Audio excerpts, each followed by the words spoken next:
네, 시황 분석해 보겠습니다. 오늘은 우리투자증권 정재훈 대리, 주식소녀 이순복 주인 함께 하십니다. 두 분 어서 오십시오. 안녕하세요. 새벽에 뉴욕 증시 확인하고 적잖게 당황하셨을 텐데 이렇게 경기 둔화가 발목을 잡네요. 네. 그런데 어제 그 여우방의 시황의 주제가 예. 흥분은 금물이라는 제목이었는데 혹시 시청자분이 기억하실지 모르겠지만 독일이 아무리 그리스를 도와준다고 해도 독일의 이 재정 자체가 뭐 중국이나 뭐 미국처럼 이렇게 큰 부분이 아니기 때문에 그리고 이게 실행이 되는 게 아니라 반대적인 입장을 돌아섰던 부분이기 때문에 흥분할 필요는 없다라는 문제점이 이제 있었고요. 그리고 결국에는 역시 미국에 대한 재정 문제가 지금 글로벌 문제의 핵심이라는 부분에 있어서 미국 증시가 하락을 했고요. 지금 전 글로벌 증시가 영향을 받는 것 같아요. 그 뉴욕 증시가 10개월 만에 가장 크게 하락을 했는데 이게 아침에 일어나면 딱 뉴스 접하고 일단은 깜짝 놀라잖아요. 그러면 바로 개인 투자자들은 증권사로 전화를 거는 분들이 많으실 겁니다. 이거 어떻게 된 거냐. 아침에 분주하셨을 것 같아요. 요즘에 뭐 계속 전화가 너무 많이 와서 좀 헤드셋을 살까 개인적으로 생각 중입니다. 좀 화장실 갈 때도 좀 하고 나가서 왔다 갔다 하기 편하게 좀. 좋은 방법이네요. 그 정도로 전화가 많이 오는데요. 일단은 제가 이따 시황에서 더 자세히 말씀드리겠지만 지금 미국의 경기 둔화를 몰아가는 것 자체가 제가 봤을 때는 좀 뒤에 어느 정도 의도가 좀 있지 않나 좀 싶습니다. 그래서 저희가 항상 생각하기에는 뭐 나오는 경제 지표나 여러 가지들 보고 사실적인 생각만 받아들이는 경우가 많은데 그 뒤에 있는 이면에 대해서 이따 좀 시황 말씀드리면 설명드리겠습니다. 네. 어느 정도로 안 좋은 것일까요? 그리고 우리 증시는 이 정도면 선방한 것일까요? 과연? 분석을 해보죠. 첫 번째 주제입니다.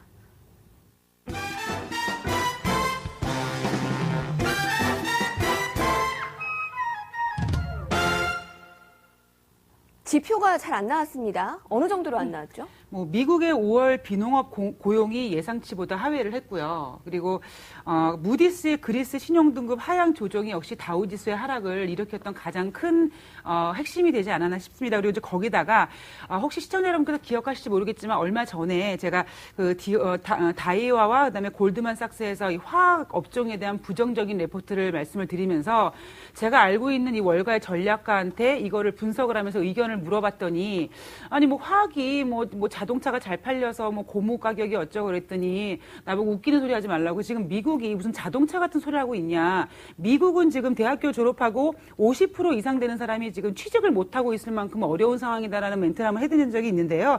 자, 드디어 오늘 나왔습니다. 미국의 5월달 자동차 판매가 2010년 8월 이후 첫 감소를 했고요. 그리고 그런데 이 모든 핵심에 대한 왜 그랬을까라는 물음표에 대한 답도 오늘 이제 나왔는데요.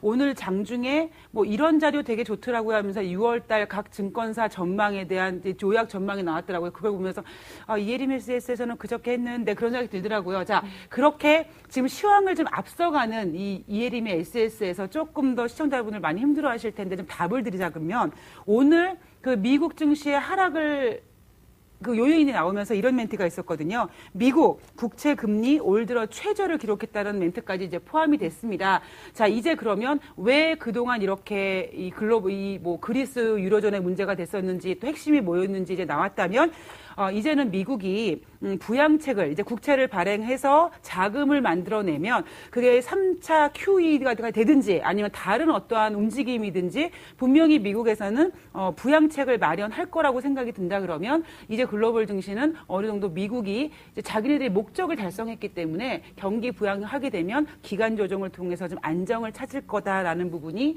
오늘의 핵심 포인트였던 것 같아요. 네. 오늘 수급은 어땠을까요? 예, 수급으로는 뭐 보통 저희가 이제 외국 시장에서 안 좋은 얘기들이 많이 나오면 외국인이 팔고 나갈 경우에 뭐 5천억 아니면 4천억 정도 큰 폭의 매도가 나옵니다. 근데 아까 이제 진행할 때도 말씀하셨지만 1,000억 원 이상의 미만의 매도가 나왔다는 얘기는 아직 외국인들이 발을 떼지 않고 있다는 말씀을 좀 드리고 싶고요. 그리고 이제 어제부로 은행에서 랩을 다시 이제 판매하고 시작했습니다. 그래서 개인 쪽 창구에 대한 부분들은 최근 랩 시장 관련해서 그 이제 주도주 위주로 좀 매수가 들어오는 것 같습니다. 그리고 이제 미국 시장에서 관련해서 좀 한 가지 더 언급을 좀 드리면 제가 예전 시간부터 계속해서 말씀을 드리고 있습니다만 미국은 지금 그 경기 자체를 어려운 방향으로 몰고 가면서 결국 경기 둔화가 되었기 때문에 이것을 타개하기 위해서 경기 부양책을 가져갈 수밖에 없다라는 논리로 만들어가고 있는데요. 여러분들 잘 아시겠지만 S&P나 스탠더드 포어스랑 무디스 이런 이제 신용평가사들이 다 어느 나라에서 합니까? 다 그 미국 회사입니다. 어제 그리스란 얘기가 나오면서 심리적인 충격을 줬기 때문에 큰 폭의 하락을 했지만 결국 그런 부분으로 인해서 위험을 조장하는 행위들은 달러 강세를 가져가겠다는 의도를 다시 한번 보여주고 있습니다. 여러분들 양적 완화가 얼마 남지 않은 상황에서 경기가 좋지 않고 달러 강세로 가져간다면 결국 그 경기 부양할 수 있는 가장 큰 논리로 가져갈 수 있다는 부분을 큰 틀음으로 여러분들 생각을 하시고 지금 상황 자체가 오히려 경기가 안 좋으면 안 좋은 얘기가 많이 나올수록 앞으로 나올 수 있는 부양책들에 대한 기대를 한번 해보셔도 좋다 이렇게 말씀을 드릴 수가 있겠고요. 실업률이 결론적으로 8% 안쪽으로 치솟는 그러니까 빠지는 좋은 모습을 보일 때 결국 금리 인상의 내용 부분이 나올 수 있는 부분이지 양적 완화를 거둘 수 있는 부분들은 많이 어려워지고 있습니다. 그리고 또 제가 이 선물 차트를 좀 준비를 해봤는데 요즘 이제 거래량이 많지 않으면서 선물 시장이 그 시장에 큰 영향을 주고 있습니다. 근데 지금 오늘 선물 시장이 상당히 중요한 이유는 이제 그 60분봉 기준으로 봤을 때 저 글씨가 좀 작아서 안 보이는데요. 60분봉이 어떤 색깔인가요? 예, 지금 이제 그게 60분봉 차트인데 예, 그게 제가 선을 그어놨죠. 저기가 이제 우리나라 지수로 따졌을 때 오늘 30포인트 하락한 부분 언저리입니다. 여기서 만약에 선물 지수가 큰 폭으로 좀 더 하락을 하거나 상승이 나오면 방향성이 결정될 것 같은데요. 얼마 전에 저 밑으로 내려가면서 큰 폭의 반등이 나왔던 것처럼 이 기로에 있는 그 상황이기 때문에 내일 오전에 선물 차트 60분봉에 대해서 여러분들이 좀 지지를 할 수 있는지 아니면 빠지는지에 대해서 여러분들이 보면서 단기적인 흐름을 판단할 수 있을 것 같고요. 아까 이제 제가 말씀드렸지만 결국 유가 하락 그리고 경기가 좋지 않고 그리고 달러가 강세로 가기 때문에 경기 부양할 수 있는 여유가 생겼습니다. 그러면 다시 나중에 경기 부양을 쓴다면 달러 약세로 갈 수 있는 부분도 있겠죠. 그러면 최근 많이 하락한 고려아연 같은 종목은 제가 뭐 저번 주에 뭐 이제 좋은 종목으로 추천을 드렸었지만 장기적인 시선에는 좀 긍정적으로 가져갈 수 있을 것이라 생각됩니다. 주식 읽어주는 남자에서 고려아연을 얘기를 해주신 바가 있었는데 꾸준히 지금 관심권에 두고 계시네요. 제가 하나만 좀 멘트를 해드릴게요. 그러니까 이제 외국인들은 뭐 오늘도 1,000억 원 이상을 좀 매도를 하다가 그 매도 폭은 줄였기 때문에 6월의 핵심 포인트는 이 랩에 대해서 자문사를 잘 지켜봐야 되겠다는 말씀을 하셨는데요. 제가 혹시 이 멘트를 잊어버릴까봐 지금 이게 좀 맞지 않는 이야기일 수도 있는데 지금 이제 정 대리님께서도 말씀하셨고 뭐 제가 발키리에서 말씀드렸겠지만 6월 달에 이제 은행에서 랩을 파는 거에 대해서 굉장히 기대감이 많습니다. 그런데요. 2007년도 이 적립식 펀드를 판매하면서 처음엔 증권사가 팔고 그 다음에 은행에서 팔면서 어떤 일이 있었냐면 제가 은행에 업무를 보러 가면 은행 이 적립식 펀드를 파는 은행 직원이 물어봅니다. 적립식 펀드 가입해야 되나요? 말아야 되나가 그만큼 이게 주식 증권회사와 이 은행 부분의 전문 분야가 좀 틀리다 보니까 은행에서 랩을 판다고 뭐 그 자체가 너무 좋은 상품이다라고 지금 보실 필요는 없을 것 같아요. 물론 자금이 몰리기는 하지만 오히려 그런 것 때문에 지금 오늘 같은 장세에도 개인이 이렇게 3,200억 정도 매수를 했는데 이런 부분이 과연 이 랩 자문사 통해서 자금이 유입되면서 이 물타기에서 종목을 이 교체하려는 그런 움직임이 보일 수 있기 때문에요. 은행에서 랩한다라는 부분도 그런 부분까지 염두를 좀 해두셔야 될 것 같아요. 동양증권증권 강남프라임 지점의 김우신 부장 연결합니다. 부장님 안녕하세요. 네, 안녕하십니까. 무디스가 그리스의 신용등급을 뭐 강등했다 뭐 이런 악재가 있었습니다만 유럽의 악재는 사실 우리가 다 알고 있는 문제잖아요. 거기다가 또 경제 지표가 안 나온 것 이것도 우리가 뭐 어느 정도는 예상을 했던 바인데 이렇게 폭락 수준으로 미국 증시를 끌어내릴 만한 요인이었습니까? 저는 그게 의아하네요. 네, 그 미국 증시 같은 경우에는요, 어떤 지금 우리가 경제 지표를 보거나 아니면 그 신용등급, 각 국가들의 그런 신용등급을 보는 이유는요, 전체적인 펀더멘털의 변화가 있는지 없는지를 체크하기 위해서 보는 그런 부분이거든요.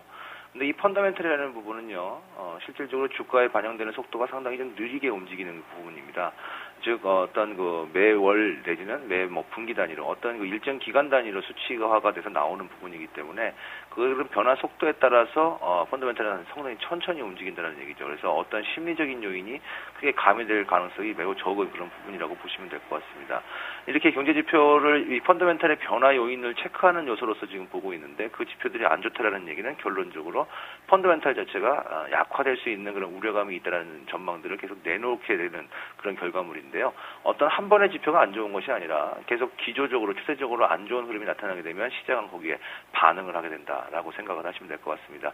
제가 보는 관점에서는 보통 한 분기 내지는 반기 정도까지도 계속해서 펀더멘털이 개선되는 속도가 나타나지 않는다라면 시장이 반응을 할 것으로 보여지고 있는데 이미 지금 미국 경기라든지 아니면 이제 유럽 경기라든지 이 펀더멘털에 영향을 줄 수 있는 지표들이 어떤 그 속도, 그러니까 그 증가세가 둔화되거나 꺾이는 그런 모습들이 보면 지금 한 두세 달 정도 됐거든요. 그렇기 때문에 내 다음 달 내지는 뭐 여름 정도까지도 그런 그 지표들의 그런 변화가 없다라면 일단 펀더멘털 자체가 좀 약화될 수 있다는 우려감이 시장에 대두될 수는 있을 것 같습니다. 하지만 지금 현재로서는 아직까지는 확인 단계에 있기 때문에 시장은 이렇다 할 액션을 취하지 않고 일정 가격대에서 변동성만 계속해서 확대되는 그러한 횡보 장세를 보이고 있다. 이렇게 이해를 하고 있는 게 저의 현재 시장에 대한 생각입니다. 대부분의 업종이 하락했습니다. 업종별로 파악을 해보겠습니다. 다음 주제입니다.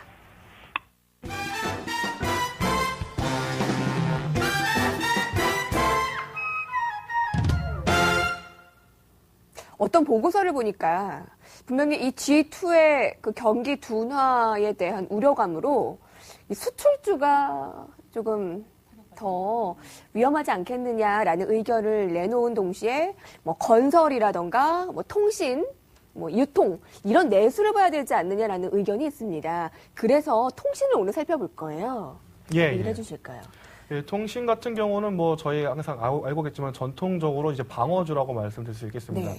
장이 좀 안 좋게 되면은 이제 그런 이제 위험을 피해가지고 가는 자금들이 많이 몰리기 때문에 상대적인 수익률 측면에서 좀 이제 통신주가 좋았기 때문에 이런 말이 나오는데요. 아까 그 뉴스 잠깐 저희 나왔었죠. 그 저희 통신료를 기본료를 이제 인하를 한다는 얘기가 나왔는데 이것도 저희가 그 항상 좀 큰 그림에서 봐야 될 것 같아요. 제가 그림을 잠깐 준비를 했는데요. 네. 최근 그 정책에 의해서 정책에 반하는 종목들은 수익률이 좋지 않게 나올 수밖에 없습니다. 제일 대표적인 게 이제 한국전력, 그리고 이제 KT, SK텔레콤 이런 지금 여기에 다른 이제 그림이 나왔는데 통신사들 좀 다 마이너스 이렇게 나와 있죠. 정부 정책과 반하는 업종들 여러분들 아시죠? 철강주, 그리고 최근에 전략 같은 한국전력 같은 유틸리티주들. 그러니까 물가 상승을 억지로 낮추기 위해서 가격에 올리는 것을 금지를 했기 때문에 영업이익 자체가 올라갈 수가 없는 부분들이 있습니다. 따라서 한국가스공사나 전력 같은 업종들도 계속해서 하락하는 모습을 보이고 있는데요. 바로 이 통신 업종도 결국 이 정부의 덫에 걸려들었다고 볼 수가 있겠습니다. 최근 이제 그 배경에 대해서 좀 살펴보면 물론 이제 그 물가에 대한 부담을 좀 덜기 위한 부분도 있지만 인터넷 그 무제한 사용제에 대한 얘기들이 많이 나오고 있는데요. 최근 카카오톡이나 이런 무료 앱에 대한 사용이 폭증하면서 그 SK텔레콤이나 이런 이제 회사들이 그거를 유지하기 좀 힘든 상황까지 가면서 이제 요금제를 변경하려는 움직임을 보였습니다. 따라서 이런 상황에서 정부가 가격 인하해 버린다는 거는 좀 어느 정도 통신주에 좀 가만히 있어라 이런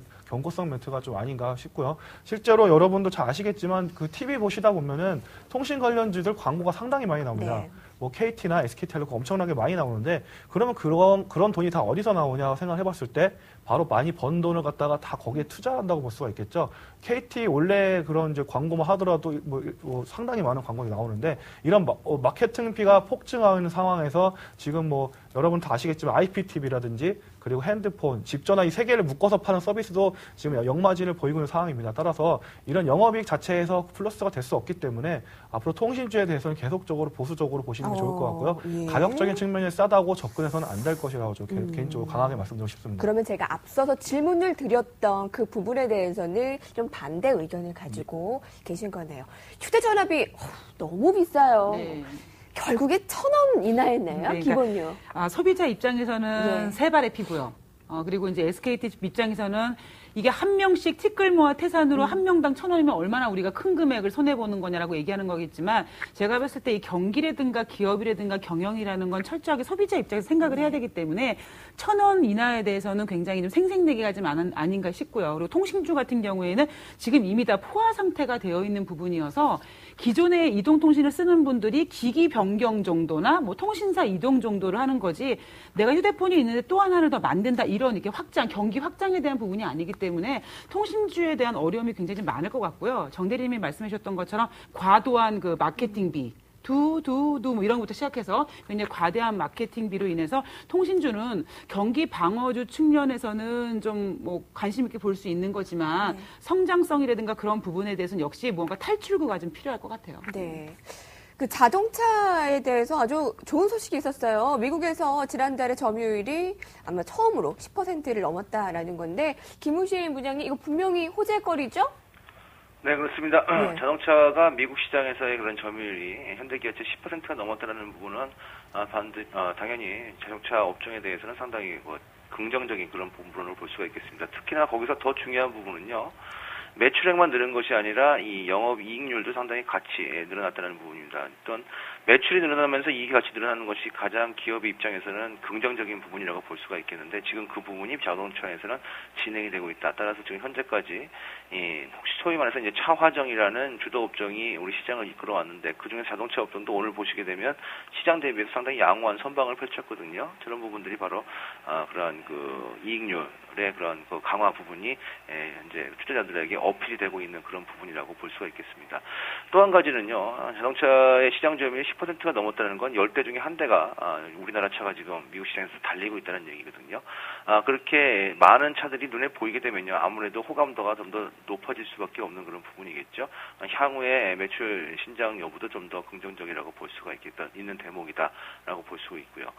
마지막으로 말씀을 좀 드리게 되면요. 그렇다 하더라도 지금 현재 앞서 말씀하셨던 것처럼 어떤 미국이라든지 선진국 경기가 아직 폭발적으로 회복되지 못하고 있기 때문에 그 부분에서 폭발적인 성장세가 좀 나와주는 회복되는 모습들이 나와야 좀 더 금상첨화가 되지 않을까 싶고 신흥국인 중국이라든지 다른 이머징 마켓들에 대한 그런 공략들 이런 부분들도 역시나 계속해서 좀 관심을 기울여야 되는 부분이다라는 부분입니다. 따라서 전체적인 우리나라의 업종 중에서 현재 이익 모멘텀이 가장 우수한 업종이 자동차 업종이기 때문에 자동차 업종에 대한 관심은 여전히 지속을 해야 된다라는 결론을 좀 내릴 수가 있겠습니다.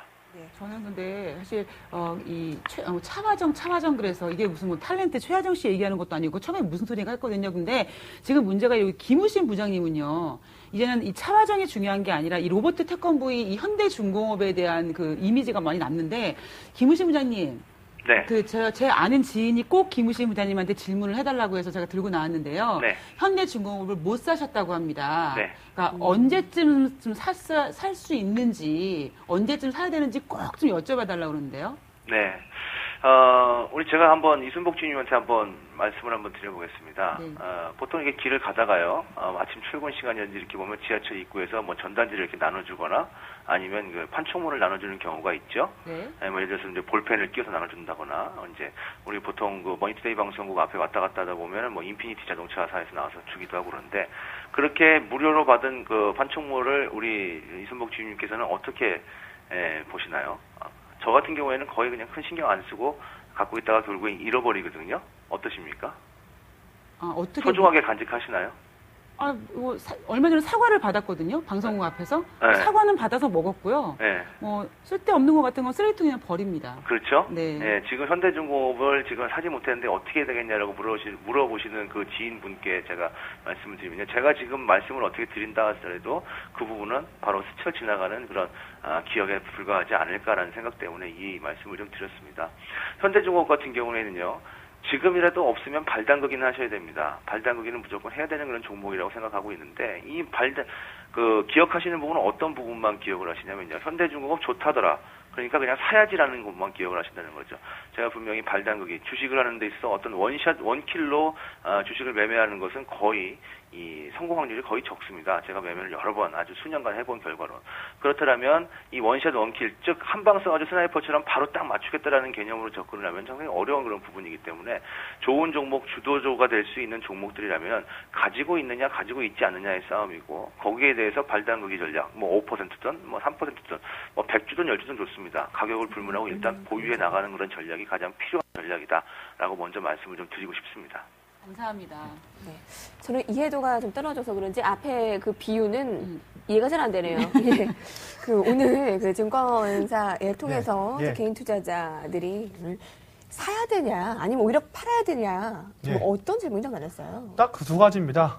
갖고 있는 거 팔아야 되냐 아니면 지금 많이 빠진 주도주 사야 되냐. 예. 이 50대 50 이 질문으로 나왔던 것 같은데요. 네. 일단은 여러분들 제가 첫 번째로 그냥 말씀을 드리고 싶은 건 차화정인 뭐 얘기 많이 나오지만 시장에 순응을 해야 된다는 점입니다. 여러분들이 이제 시장 방향성에 대해서 또 고집들을 밀고 나오는 것도 때는 좋지만 지금만큼은 흐름을 타고 가야 되는데요. 지금 그거 말씀을 드린 이유는 바로 주도주 위주의 매매가 계속해서 이어지고 있고 예. 저희가 지나고 봐서도 그렇지만 장이 올라갔던 것보다 반대 속도도 주도주가 훨씬 더 빠르다는 점입니다. 따라서 지금 뭐 너무 기관이나 이런 쪽에서 추천이 막 주목되니까 부정적인 이미지 때문에 좀 멀리 하시는 분들이 많이 있는데 결론적으로 제가 봤을 때 화학 그리고 정유, 자동차 수준으로 영업이익이 전개되는 속도가 정해져 있기 때문에 다른 업종들이 지금 따라갈 수 없는 부분이 있습니다. 특히 은행주나 이런 증권주 같은 경우 여러분들이 잘 아실지 모르겠지만 저희 증권회사 다니지만 영업적인 실적이 저희가 생각했던 것보다 지금 잘 나오지 않고 있어요. 따라서 그게 싸다고 차트적으로 접근했다가는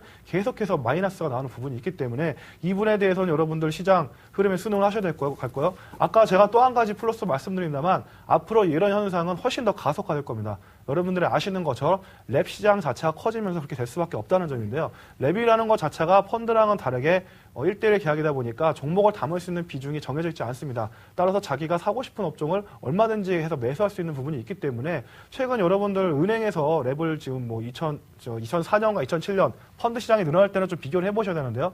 2004년도에 은행들 펀드 잔고가 2조였습니다. 근데 2007년도에 28조가 됐죠.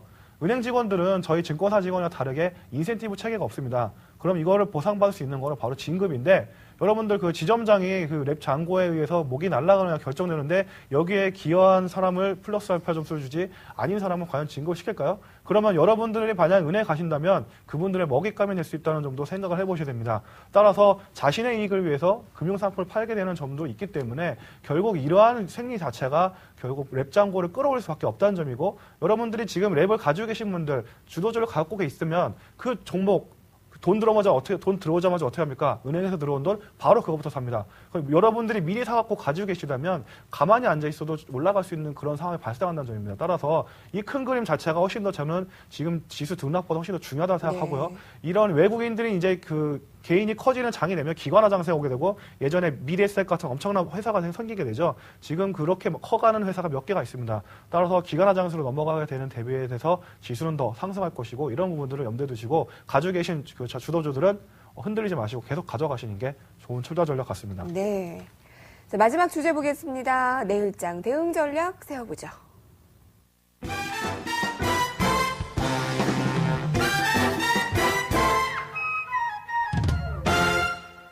과연 롤러코스터라는 것이 좀 즐길 수가 있을까요? 여하튼 다음 주는 이제 옵션 만기이고 내일은 또 금요일이에요. 점점 더 대응 전략 세우기가 쉽지 않아 보입니다. 대리님. 예, 맞습니다.